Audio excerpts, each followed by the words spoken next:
Hola, profe. Let me help you take this free activity that I'm giving to you and turn it into a full lesson. So what I do with my class is I actually finish with this free activity that I'm sharing with you, and I'll show you the steps that we take to get there.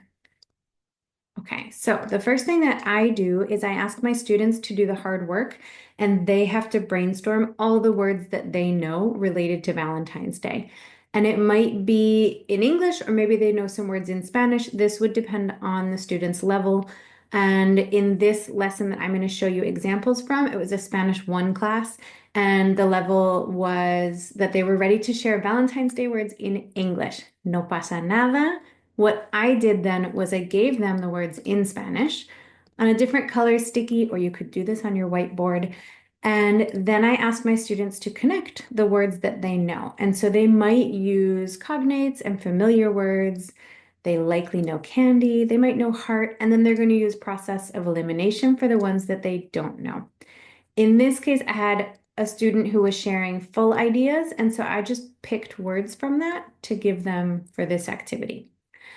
Once we matched our words, we went on to the story that's part of the free resource that I'm sharing. And my students know to mark cognates and familiar words. So you can see some of that happening up at the top. And then I pulled the key vocab terms that they would need to understand this story, and I passed them over to them in Spanish and in English, but again, they had to match those words. So you can see here's one student's example of how they matched those words. They put them side by side, they moved them around. You could do this with like a cut and paste activity. You could do it with a word bank on the board and they make their own list. You could do it in another way. It's totally up to you.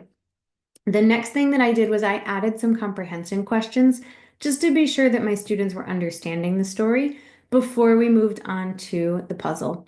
And then we had an extra 5 minutes left at the end of our class, so we went ahead and played a round of guess the phrase. So I would start here with my blanks, and then my students are guessing, and I am marking the letters that they're guessing, or they, in this case, were marking the letters that they were guessing. I take note of the letters that are not part of our phrase, and then I don't erase any parts of my image or add any parts to an image. We just have an image for fun. I do give my students the translation because it's more helpful for them to think about the vocabulary that they need to get to this end phrase. And that is everything that I do to turn this freebie into a lesson. So if you have not downloaded this freebie, go ahead and grab the link down below in the comments.